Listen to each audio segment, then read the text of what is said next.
That much. Hi, everybody. I'm Barbara Obley. I'm here with two of my really good friends, Jeremy Steinkohler up in the Bay Area, Rick Stojak down in San Diego. Today, we're missing our good friend Chip Ritter. He's feeling a little bit under the weather, so we want to wish him the best. Today's guest is a phenomenal drummer, a great guy, a life coach, a guitar player, a singer. He's played with Ace Frehley, Mr. Big.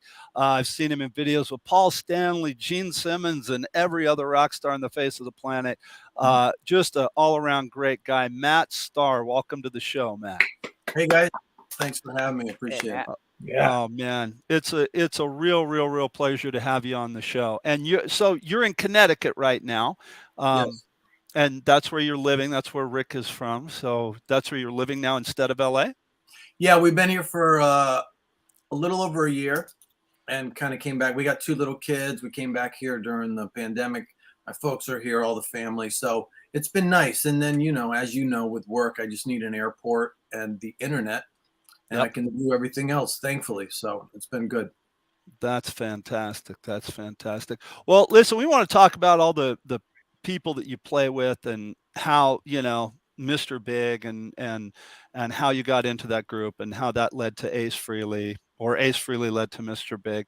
But one of the things that I'm super interested in, and I think we all are, is your coaching business. I watch your videos all the time. I've taken a session with you. You've been so helpful to so many people. How did that come out of drumming? How did that all come to be? I'm so interested in that. Yeah. So discovered Kiss at age 8. Kiss Alive 2, blood, fire, smoke, dudes with their hands in the air, and I just was like, yes, whatever that is. Yes. And so I was really clear. I didn't realize that at the time, but I was really clear what I wanted to do. And then fast forward to my late 30s, had some little successes, had a demo deal with Atlantic Records, done a little traveling, but mostly playing in bar bands and with talented guys, but just not happy doing what I was doing. I wanted to be playing with those guys that were on my wall and the guys that wrote the songs that we were playing in our bar band. Right. And I realized I didn't know how to do that. And I kept telling myself, I just need to get better on the drums. And I said, well, how good do I have to be? Because I'm looking at these guys, some of these guys doing gigs, and I'm not sitting there thinking, I could do that gig. But I'm thinking humbly, I could do that gig, though. I could do that. But I don't know anyone in that universe. It feels like it's a million miles away. And so I just kind of had what I realize now. I averted a midlife crisis because I was kind of looking at it thinking, well, I told myself by 20 I'd do it. I told myself by 25. I told myself by 30. Now I'm 35, 36, 37. I'm lying about my age at auditions. And I don't know how to get to the next level. And I think that was the most honest thought I'd ever had, because everyone told me it was, you just had to be capable and be cool. And I felt like I was capable and I felt like I was cool, just easy to be around and not a pain in the ass and not out of my mind. But it wasn't happening, So I went through this transformation. It was, there's a lot of details, but 7 nights a week, I was going out. I was calling people, I was reaching out to people that I'd never met before, just trying to learn. And within 9 months, I'm playing with Ace Frehley. So, that's a really condensed version of that. But then once I started, getting those gigs playing with Ace around Hollywood, I was part of these all-star jams with all these other guys. And then the Mr. Big thing happened, Joel Turner, etc. So guys started reaching out to me saying, look, no offense, but I'd never heard of you. And now I see you touring and making records. What are you doing? And so I started just taking coffee with guys and trying to explain it. And I realized that I actually could explain it because I had done it wrong for so long. So none of these things came natural to me. Networking, being around people I didn't know, talking about money, kind of walking through the discomfort. None of that was natural. So I had to figure out how to do that. So then I was able to explain it. And I was doing drum clinics, but the questions were usually, how did you get the gig? And it wasn't like, hey, tell me the rock and roll story. What they were asking is, how can I get that gig? Right. And so what I realized is I love drumming. I love drumming so much, but I felt like what I could really contribute that there wasn't much talk about was all the other stuff. I would tell guys, look, just play along to Highway to Hell and then play along to Machine Head by Deep Purple and really work on, like that's the drumming part. But the part that you're probably missing is all the other stuff that I was missing. So I turned those into workshops. And then the coaching thing came. And I honestly, like, I felt weird about charging people to talk about this stuff because as musicians and especially drummers, like we get together, we go, hey, man, what do you charge? We talk, we share stuff. And I still do that. But there were so many people reaching out to me. And I thought, I'm either going to like say no or just start a business. And so that about 10 years ago, that's what I did. And it's grown. And then clients started out as drummers and then musicians. And now I have people in all different walks of life. But that's how that thing was born. And like lessons, I remember teaching lessons. Okay, thumb and first finger, keep your hands flat, use your wrist, don't use your arms, relax, put your shoulders down, sit up straight. With the coaching, you hear the same things over and over. You find people are facing a lot of the same problems. And so it's really about distilling it down into those common challenges and then giving them real solutions that really work and make sense. So here we are. Fantastic. Yeah.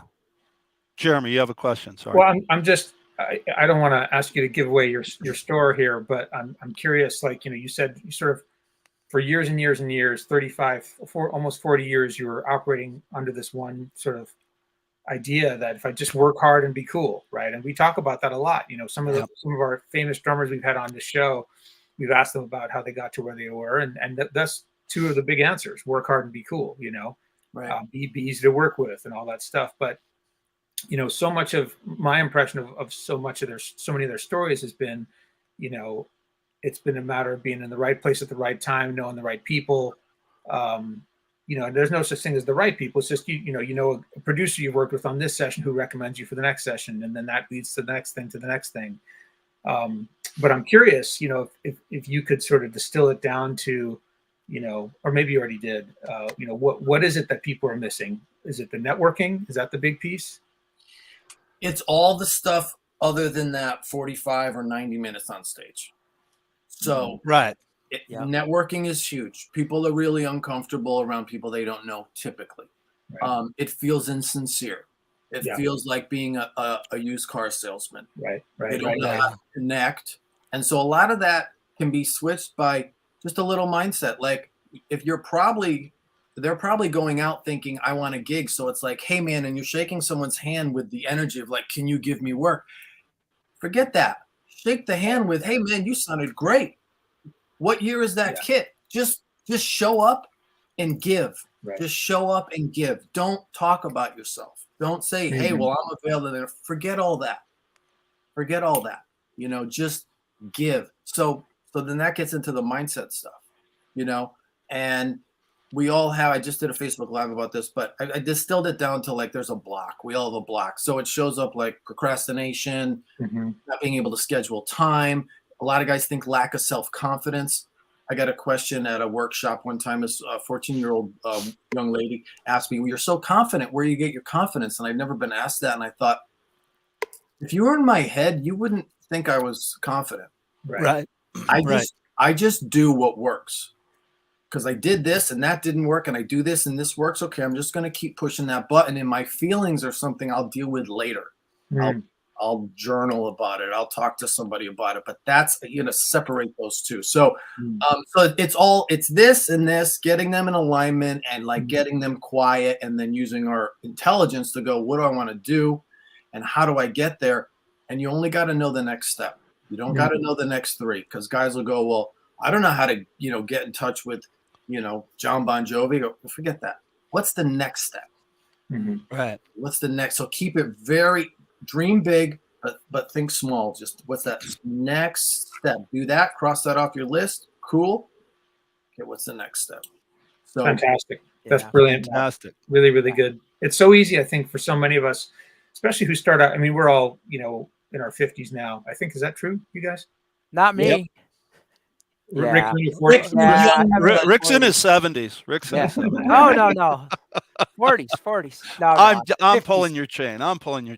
Well, the point is, regardless, whether you're 48, Rick, or 58, or 51 or whatever, we're seasoned, we've been around a little while, and, I think I know I started out, with like mile high ambition, about what I wanted to do with my drumming career and who I wanted to play with and who I wanted to tour with. And, certain things haven't happened, certain things have happened. And, I've realized that enjoying the process along the way is the key, right? Because otherwise you're thinking about always the next thing that you're going to get, and that's going to make you happy or fulfill you in some way. And then you get it sometimes if you're lucky, and, maybe it doesn't, maybe it's that hunger for something else that I think can be the enemy, like the enemy of good is better kind of thing, right? Like you're always wanting something you don't have instead of appreciating what you do.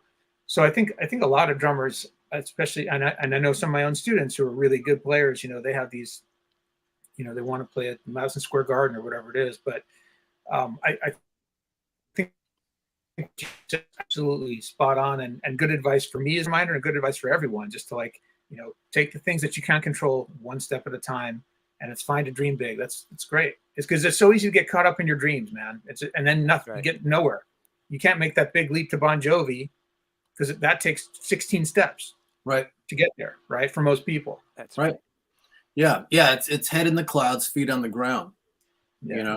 And what I've learned, and I'm sure I'm sure you guys have learned the same thing, is like I've played a show, and I go, if I could live my life the way I just played this show, I would be ruling the world, because I am paying attention to every single note. I'm having a conversation with everybody. I can feel if someone's not sure about something. Yes. Yes. I am so plugged into that moment. Yeah. And, look, it's 90 minutes or 120 or whatever it is. And so it's not 24 hours and there's no traffic and, all that stuff. But if I can be that present in my life, not looking forward, not looking back. And we've all had that where you're playing and you make a mistake and it's like, all right, how long are you going to dwell on this? Into the second verse? Into the solo? Yeah. And, but I don't want to mess up. Great. Stop thinking about it, Right. So that's been I've learned so many lessons just from playing and how I do that one performance. And how can I translate this into the rest of my life? So yeah, I think to your point, just staying present in the moments and focused on what you're doing. Because the more exciting it is, or the more opportunity that might be there, there's a tendency to go, and it's like, nope, bring it back. Hat, kick, snare. Just keep it small. Right. And that's, I talk about stage fright. It's like anytime I feel that nervousness, I'm probably projecting out to the audience or even to the other players. And it's like, you know what, bring it back. Hat, kick, snare. You've been doing this since you were 10. You can do this.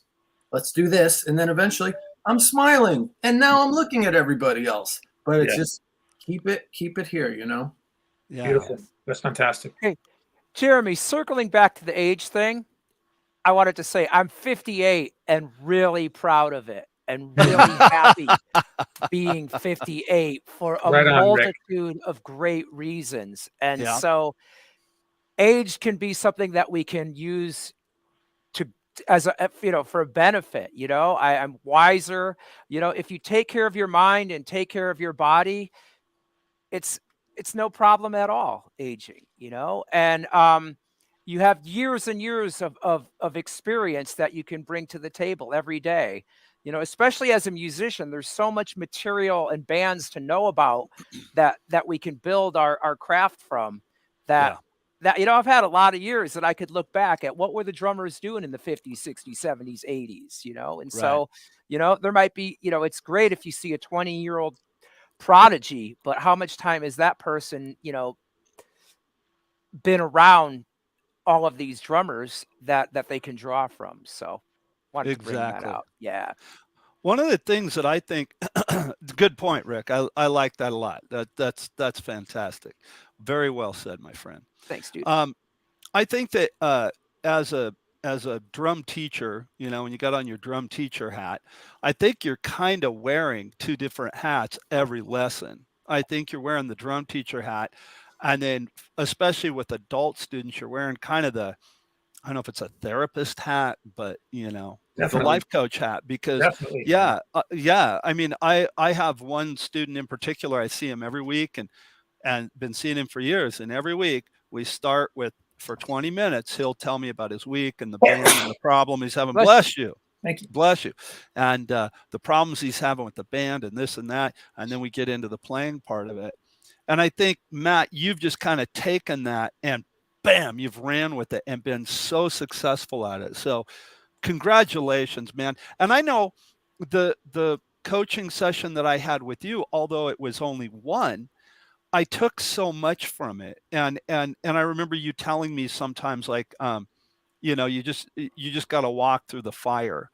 And well, for instance, I was doing a gig one night, and Dusty Watson was on the show a few weeks ago. He's a dear friend of mine. Him and his wife, Ricky, who's an amazing drummer, standing right behind me.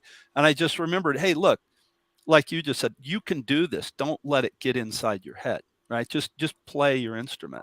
So you were extremely helpful to me on that.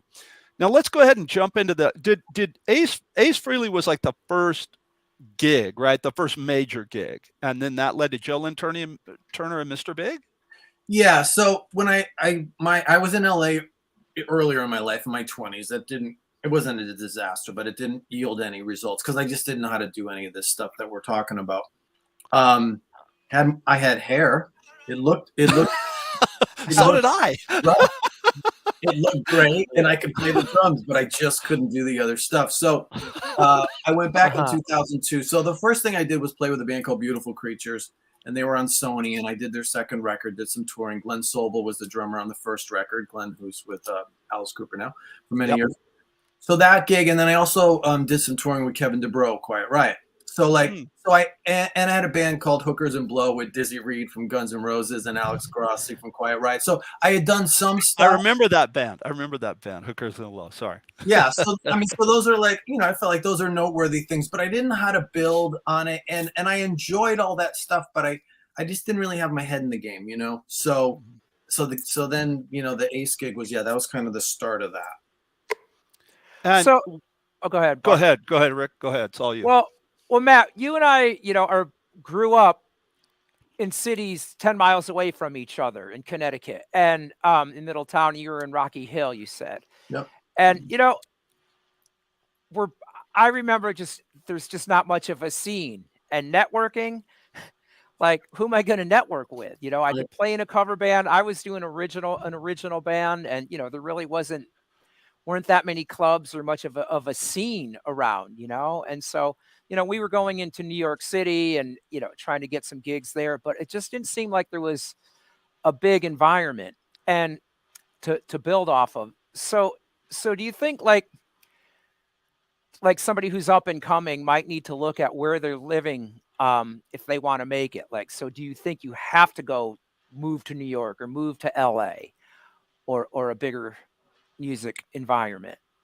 I think if someone's feeling drawn, then go.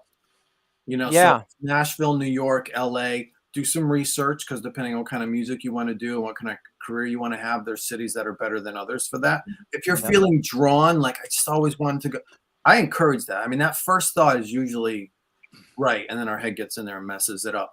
But that said, I don't think it's necessary. A lot of times people go, do I need to move? No, you don't need to move. I mean, look, I'm talking with you guys. You're all over the country, Right. so we can connect with each other. And, social media, there's a whole lot to that, but that is a real world, right? So if Rick, you post and I go, hey, dude, you sound great. What size is that China? We're connecting. So Right. that's a real relationship, even though we're not in the same room. And then if one day I'm in San Diego and it's like, hey, dude, what's up? That's a real relationship. And so we can connect with each other. And now with remote recording, I just did the Black Swan record. It was all remote. There's a lot of boundaries that have been taken down thanks to technology and the internet. So to answer your question, I don't think it's essential that people move. No. And sometimes being a big fish in a small pond can be an advantage. As long as you're actively pursuing relationships with people who are much more successful than you are, but that enabled me to get some things happening when I was in Connecticut.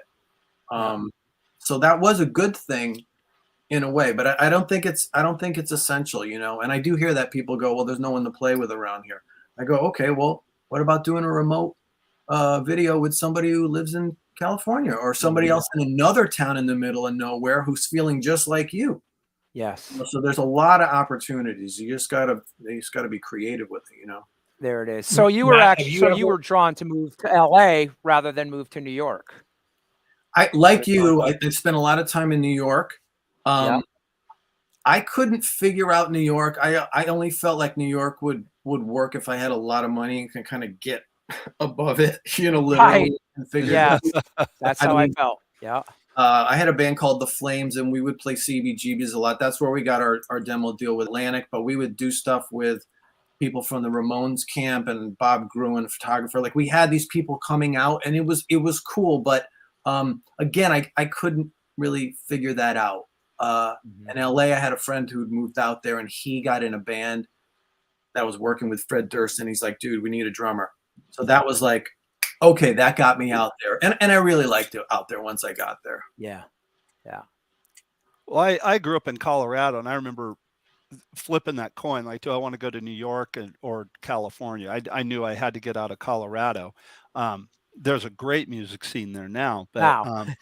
oh, there really is. There's a Yeah. fantastic music scene, but I just didn't want to deal with another winter. If you want to know the truth, I wanted to get the hell away from the Yeah. snow, man. I got tired of that.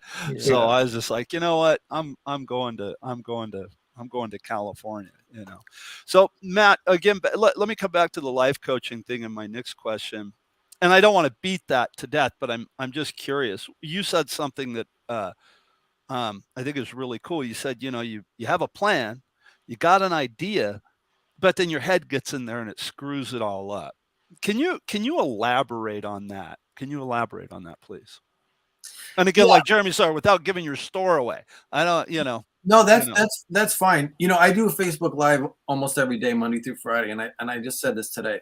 I said, if you guys watch these videos and do everything I say, and every free PDF I offer, you take it, you do it, you follow through, and you absorb that into your day, you'll be seeing results in a few weeks. But the truth is, most people just can't put that all together. So again, I don't mind sharing, free information, because I'm happy to help, even if it's just inspiring or get somebody's wheels turning. And a lot of times it's affirmative too, because I'll say something and someone go, I do the same thing. Oh, that's great. Yeah, you reminded me, I was already doing that. So no, I have no problem talking about that. But yeah, I mean, I think we call that overthinking, right? When you have an idea or an inspiration, probably, and then the head gets in there and starts unraveling it.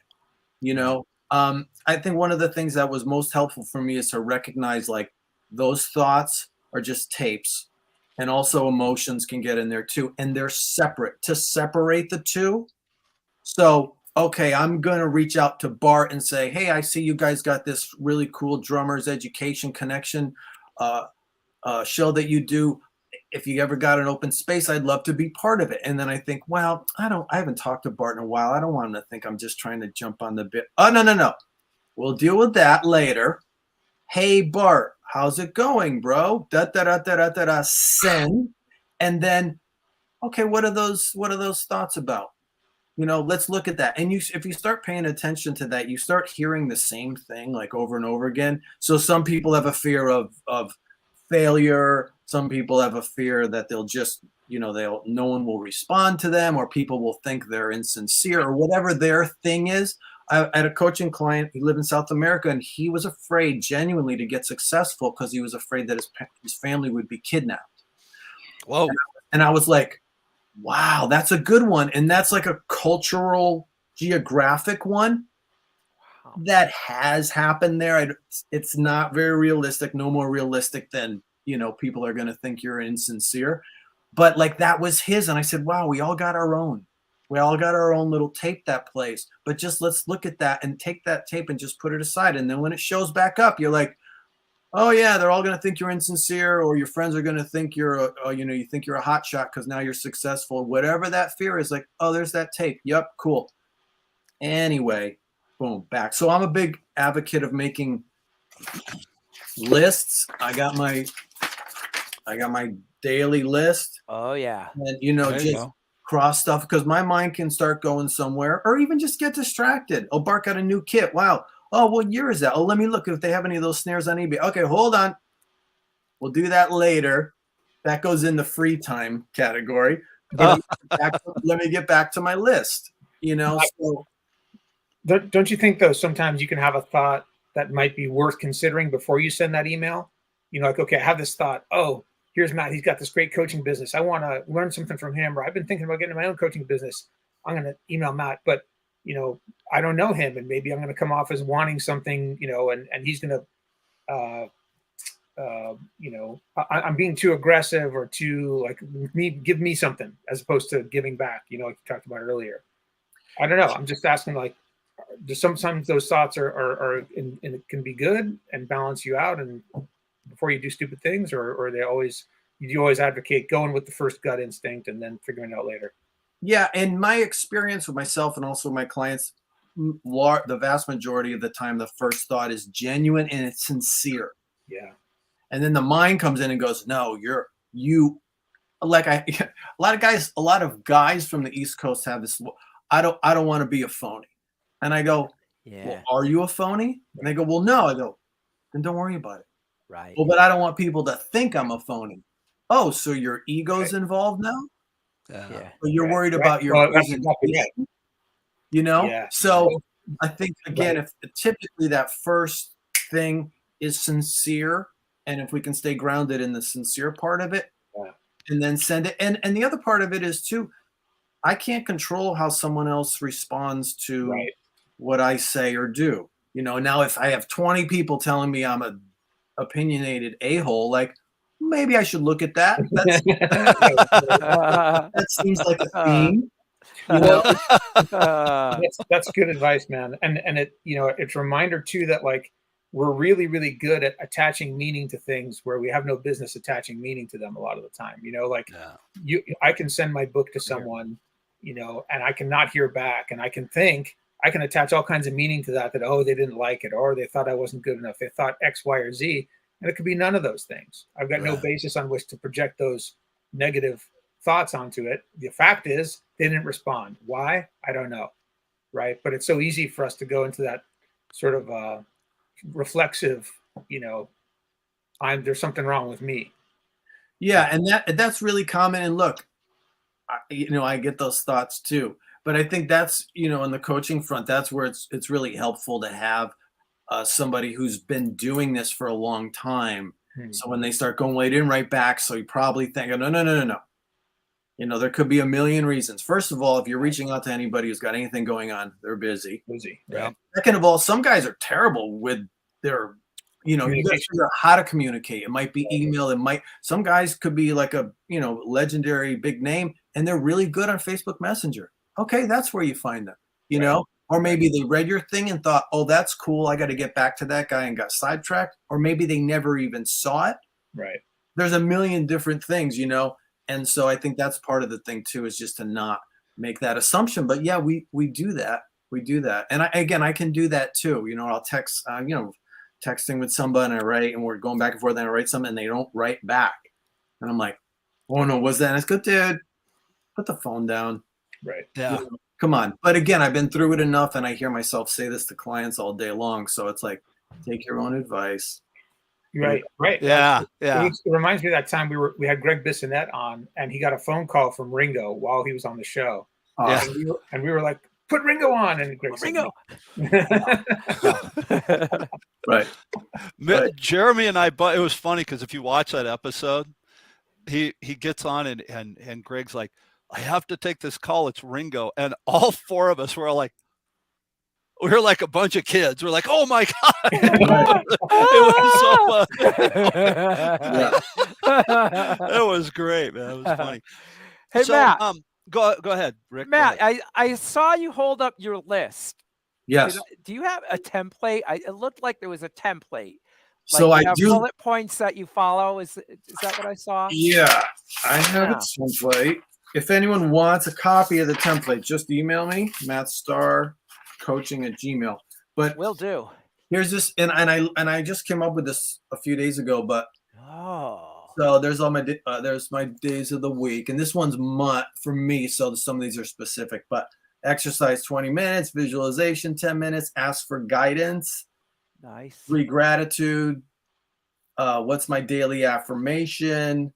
So I kind of set a tone for the day, because, you know, if someone's like picking up their phone while they're still in bed and seeing, you know, Russian missiles kill 100 people in Ukraine, it's like, there's your affirmation. Have a good Yep. day. So, I want to choose that. What's my goal? And, it might be a long-term short term. Like, what am I focused on today? And then I got my 3 earning actions, which are straight up, hey, checking in, seeing if whatever. So like something where I'm reaching out to somebody, it may not be about works fully like we talk, like, hey, can you give me a gig? But relationships that I've had or clients that I've had, done sessions for, hey, I'm going to the studio next week. Just want to see if you need anything, something like that.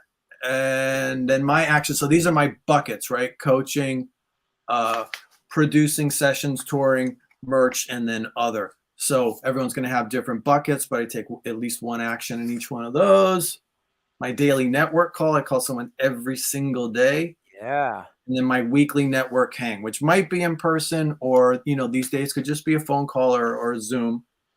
And then these are really important. What am I afraid of today? Okay. And what am I resistant to? And those are always really centering, Man, very, very well thought. That's something Yeah. every human should do. And, us as drum educators, what a tool that would be to bring into our lesson program. Because Yeah. I'll send it. I'll send it to you. You're welcome to use it.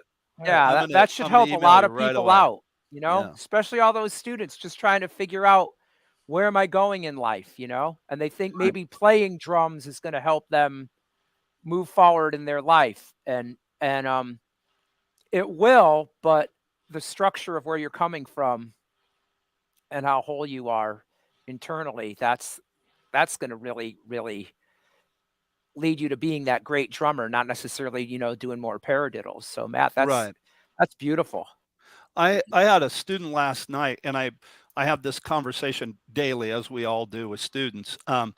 This poor kid, and we talked about this drum fill the other day, Rick. We were playing Boulevard of Broken Dreams, Green Day, right? And that's the one right there. That's the one. And dude, every time he was coming to it, every Yeah. time, he's just he starts picking up the tempo and then it crashes. And I told him what I say is think about what you're doing, not how you're doing. And Matt, as you said, we all have that voice in our head, that's saying you're going to blow it. Here it comes. You're going to choke again. You got to beat that little bastardo down, and get him out of there. You got to not listen to that. So that's amazing, amazing sound advice. And I thank you for that. That's great. So I'm going to geek out on you now. When you were in Mr. Big, or you are a Mr. Big, I know you're their touring drummer now and you record with them.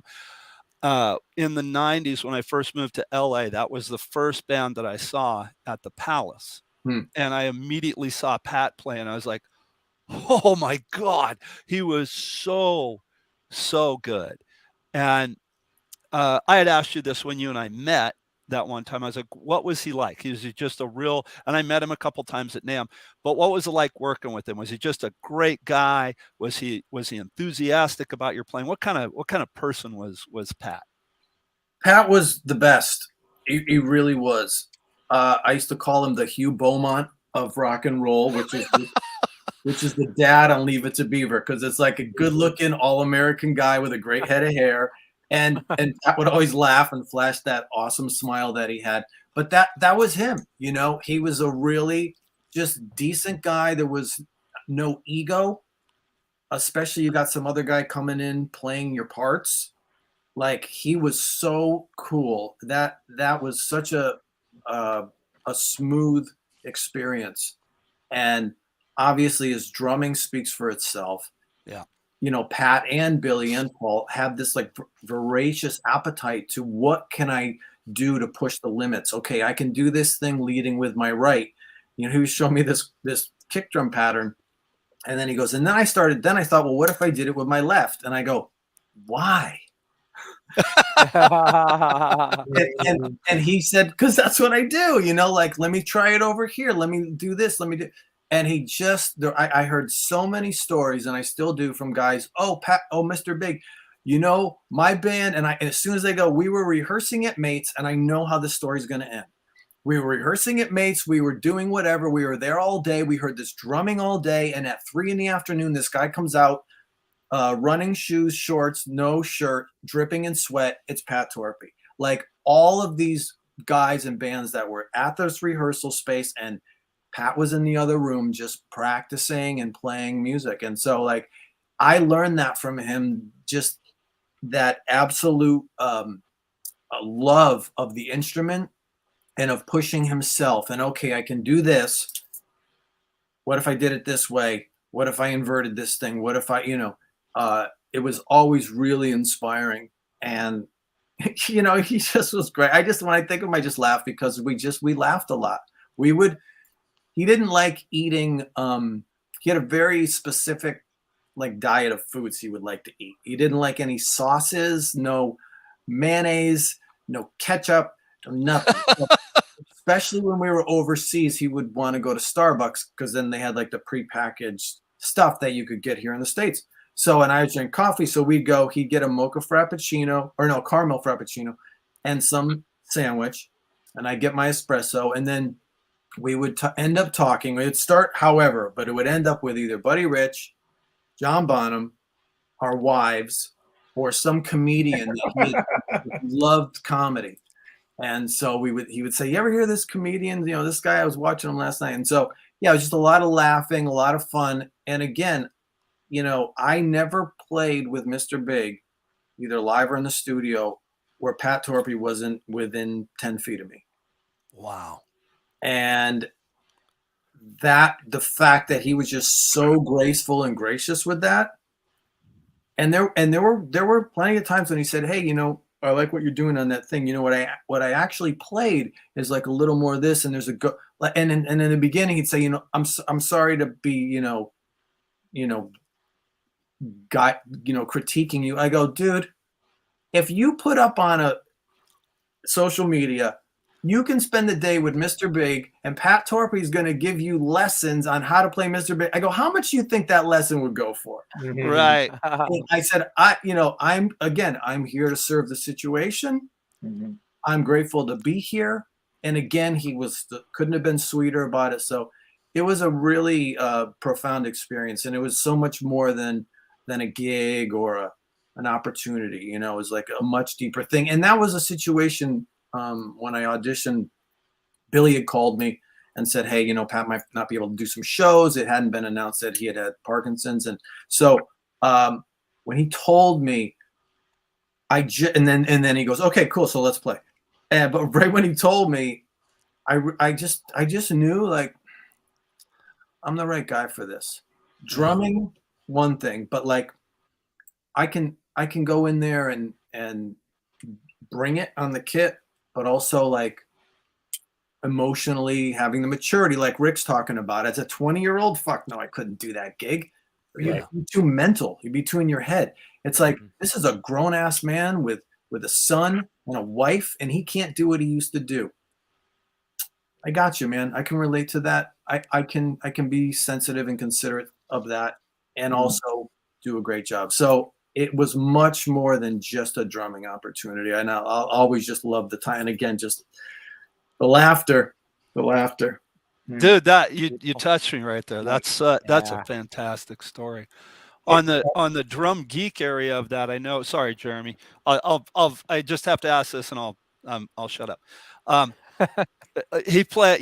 Pat played the double bass kit, 10-inch, 13. I'm a big fan. 10-inch, 13, 15, 16-inch floor tom is what he played. Right. And you play that big bottom kit. You got a 26 and a 13 or 14 up top. 14.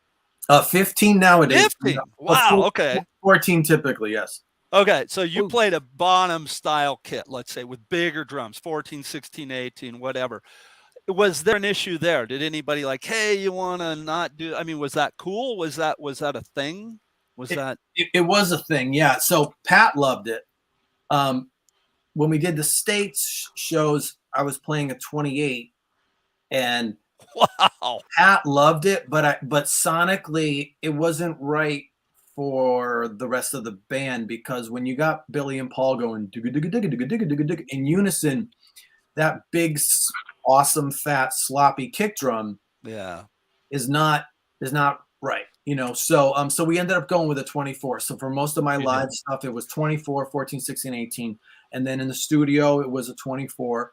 And that worked. And that's something that, Billy had said to me on a few occasions, like, because I like to swing it a little bit. And he'd say, can you just play right down the middle more? Mhm. I mean, my whole life I tried to sound like an old drunk black blues drummer, like Yeah. that's like a Earl Palmer, like that, just that swingy, loose, like fun. And Mr. Big needs that thing for most of the songs, So that was a comment that, and I kind of had to think outside of what I normally would do and try and put it more down the middle. So yeah, so absolutely the kit was discussed, and then also like where the pocket was. Yeah. Cool. Sorry, I had to geek out on that. I had to do No, that. that's okay. I was just going to pose a question that came from one of our listeners to Matt. Sounds like it's somebody you know. It's James from Dallas. Yes. He's got a question for you. He just got involved with 2 upstart bands. Is this good or bad? Should I concentrate on one? What are your thoughts about that? Hey, James, what's up? Yeah, so no, I think that's good.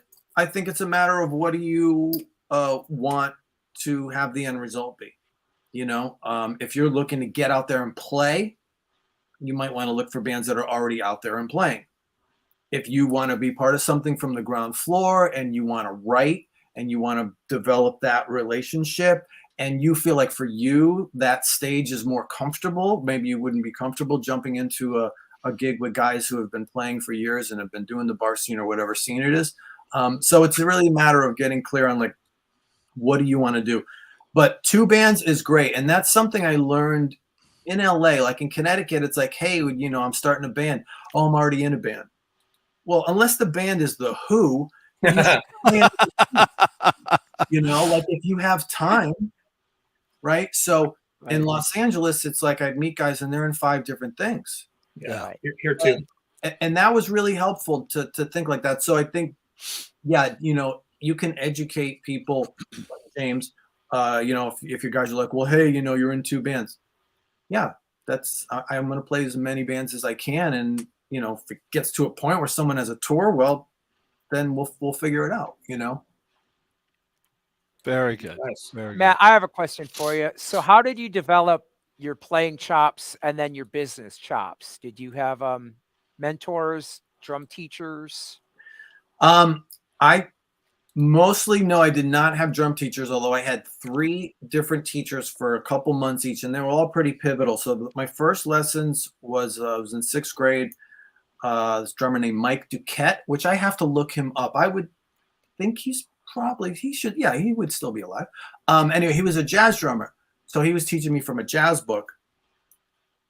And we did lessons for a couple months. And then one summer I taught myself how to play Shot at the Devil by Motley Crue. And I thought in my head, well, this is what I want to do. Yeah. And I can do this. Not, starting out, but I knew how to do it. I don't want to do that. And so I'm just going to do this. And so I stopped taking lessons. But I look back and I realized, like, if he had said, look, that song Hot for Teacher that you're all so crazy about, it comes from this. Boom, boom, boom, boom. Yeah. Never connected the dots. It was like jazz, and then rock was like, like a lot of, old school jazz guys kind of think like the rock. Yeah, it's, even Buddy Rich was dismissive of rock. Right. If you connected those dots for me as a teacher, would have been so helpful, Yeah. So that was that. So then it was years of playing to records and then CDs. So a lot of that. And then I took drum lessons from a guy named David Eagle, who I saw play with another drummer, Hunt Sales, who had played with Iggy Pop and David Bowie and all that. And I saw him in LA. I went to see Hunt thinking he'd be playing drums, and he had this other guy, David, on drums. David was amazing. So I took lessons from him, and we sat down, and he goes, okay, go ahead, play. So I played. And he goes, okay. Like I played for like 5 minutes. And he goes, okay, stop. He goes, how are you holding the sticks? It's like, what? I'm like, with my hands. What do you... I don't know if he was like doing the Moeller technique or what, but we spent a lot of time on just like really going the way the body wants to go and allowing gravity to do the work. Yeah. And that was a game changer. And I've never, other than being 51, I've never had a pain from playing drums. You know, maybe the arm's sore because you haven't, you know, warmed up and now you're swinging away at cymbals. But like I've never had, thank God, any kind of chronic pain. And so that was a huge thing. And then the other one was back before that, I was 14. This guy, Jeff Sajak, played in a band called Crier. Rick, do you know that band? Crier. I used to see Crier at Gatsby's in Middletown. Okay. So Rick goes, all right, we're going to go through the Buddy Rich book. Yeah. Okay, well, here we go. 3-stroke rough. And he had a pad. And he goes, 1 and 2. Yeah. His strokes were massive. Wow. On a pad doing rudiments. Yeah. And I was like, oh, this is a professional rock drummer. Yes. He's not just some lunatic swinging away. And he was controlled. He controlled that bounce and everything. But like, that's just how he played. And I thought, yeah, okay, I got it. So we went through that book together, and that was a really a pivotal thing as well. That is great. And then as far as the coaching chops, I mean, just making a mess of my life for 20 years. Absolute like terror, and you know, honestly, I mean, it was very traumatic prior to all that transformation, and then having the career, the opportunities that I've had, and coaching, you know, like lessons. So you go, okay, I know enough to teach somebody else who doesn't know how to play drums to play drums. Okay, cool. And then as you go along, you get more students, you get better at teaching, you get your method, you get your things you focus on. So that's where the coaching chops, you know, per se have come up. And I really learned just from talking to people. I do these Facebook Lives every day, and people comment, and I'm always say thank you, because you're helping somebody. If you say, oh, I suffer from procrastination too, somebody else is watching that thinking they're the only one. Yeah. You know, so it's really a conversation, you know. So have you written any life coaching books? I haven't. Yeah, I've thought about it, and I have 2 courses that have written material workbooks that go along with them. I haven't published anything. It's something I've thought of, you know, but I think at some point I may, but not yet. Excellent. All of us are published here on the deck, and Rick would be the guy to talk to as far as self-publishing. Matt, that guy, he knows his stuff. He really does. Yeah. And I will reach out to you because I want to talk to people who have more experience than I do. So I would love to do that. Yeah. Well, what we like about the deck is that we're a community. You know, we're all brothers and sisters, and it's all about the unity and helping each other out. You know. Yeah. So. Amen. So I would talk to Jeremy as well, because here's that is Jeremy's a great book. Awesome. Finding the Groove, Lessons from a Life in Drumming, Teaching, and Performing by Jeremy Steinkohler. Thanks. Great book. Excellent. Yeah. I'll send you a copy, Matt. Yeah. Thank you. Awesome. That's what I always say, that there's that and the Bible. You know, it's a great book. When you're on the road and you open the hotel drawer and the dresser next to you, and there's the Bible and then a copy of the Finding the Groove. Yeah, one says Gideon and one says Steinkohler. Thou shalt learn to start with thy left hand. Yeah. That's fantastic, man. That's great. So on the D.E.C thing, how big Kiss fan too, same thing. I was just a couple years older than you. I'm 55, and I remember it was Kiss Alive 1 for me. Yeah. And I was just, oh dude, the first time and it just freaked my mom out so bad. She was just, oh my God. She was so freaked out, and I was immediately a huge fan. So, and you being the same thing, you know, the D.E.C audition, and I think it's taken for granted that you can play when you get to the audition. How did you, as you said, how did you walk through that fire? I mean, oh my God, there's Ace Frehley. I'm going to play drums. He's going to play guitar. How'd you walk through that? I'm curious. Yeah.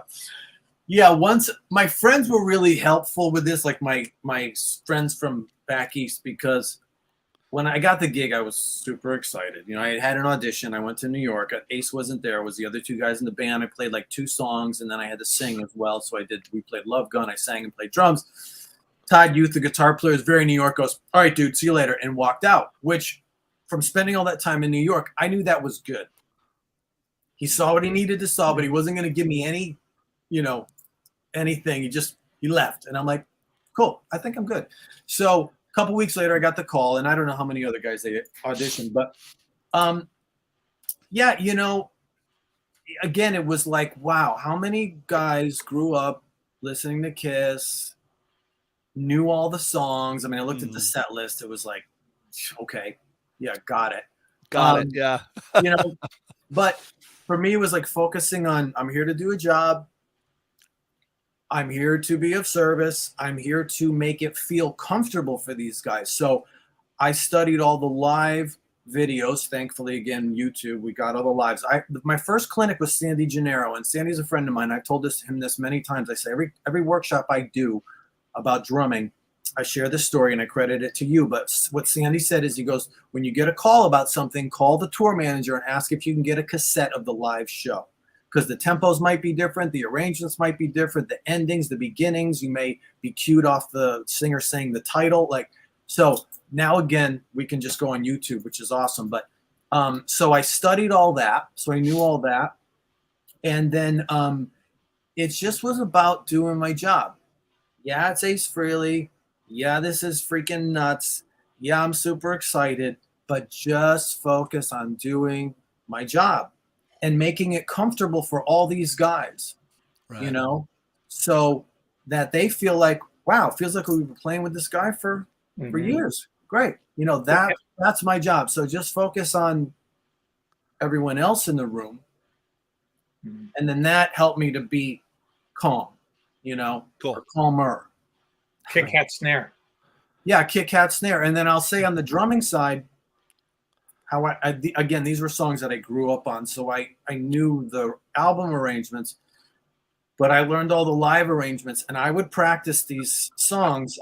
My grandparents had a house in Southern Connecticut, and they had both passed away, but my mom still owned the house, so I stayed at the house, and I had no drums, so I had sticks, and I would air drum every single song with no accompaniment, nothing.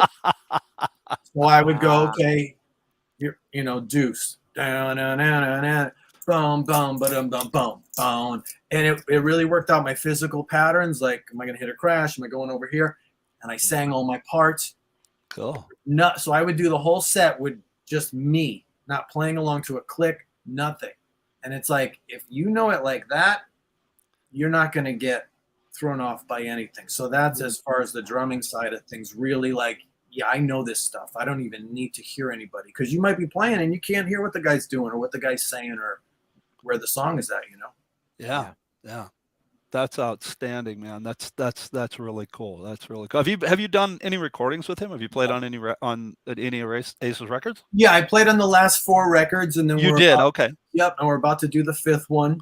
Cool. And that process is really cool. It's we've always been just me and Ace in the studio. So I asked him, I said, we're gonna bring in a bass player? He goes, nah. He goes, this is how I always did it with Anton. So Anton Fig played on all his Kiss era solo album, all the 80s ones. He goes, yeah, it's just me and Anton. He goes, when we'd play with Kiss, he goes, we'd run songs so many times. Somebody would make a mistake, we'd have to do it again, or a cable would not work, or a mic. He goes, it's just way easier with 2 guys, and then we do the rest of the stuff later. I was like, oh, okay. So that was interesting that's how he did stuff, That's very, very, very cool. Can you tell the story? We talked about this before we got started. Rip It Out, the drum fill, the Anton thing, how he doubled. Could you tell that story? That'd be great. Drummers will love that. So before our first show in New York, 2012, we were going to open with Rocket Ride, which is this mid-tempo song, nothing tricky.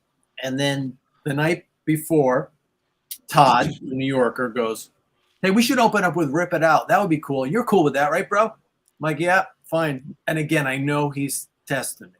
Because it's the first song on Ace's solo album. It's got Anton Fig, and it's got these 4 drum breaks, and they're really cool. So my first show in New York was playing with Anton on the side of the stage. Oh, man. dude. which couldn't have been a sweeter guy. So there was no intimidation going on, but Anton on the side of the stage. Yeah. And so there's some really cool fills in there, but they're double tracked. So there's the one you can hear it on is Bush. And when they tracked it, Ace said, "Hey, wouldn't it be cool if the drums went?" And so they double tracked it, and they liked that effect. So then they decided to double track all the drums on that drum fill section. So all 4 of those fills are double tracked. Now Anton is, so good that you really can't hear the double tracking except for that roll because the pitches change. Mm-hmm. But that's interesting, and it made me feel a little better because as a kid, I'm like, "What is he doing? I cannot figure out these fills." Oh man. That is so cool. All right, now we've come to the end of the show. We're close to the end of the show, and there's one question that we ask everybody from the East Coast. It is the most important question of any drummer, and I'm going to let Rick ask it because he's from the East Coast. You guys are from Connecticut. This is deep stuff. We've asked this from Dom Fimular. We've asked everybody. So Rick, take it away. The most important thing and the best part of this show, absolutely. Matt, what's the best pizza in Connecticut? Crown Pizza in New Haven. Crown. Dude, damn, just right out of the gates, no hesitation. Boom. Damn. Not Pepe's, not Modern. Pepe's is great. Yeah. But it was right next to a place called Bar, which I'm not sure if that's still there, but I drove by it. I went to see a friend play at Toads the other night, and I go, I wonder if Crown is still there. And it was owned by these Middle Eastern guys, and it's still there. I don't know if it's still called Crown, but that was the best slice I've had in Connecticut. And that's actually a compliment to all the other places because it was amazing. Very thin, very New York. Oh yeah. And lots of Parmesan and oregano. Guys, Connecticut is known as the best pizza. Oh, are you? It wins Dude, year after year. I know. It sounds crazy. Just look up Pepe's Pizza, New Haven Pizza. I know it sounds really far-fetched, but I grew up in Manhattan, so I've got different opinions. Let's leave it at that.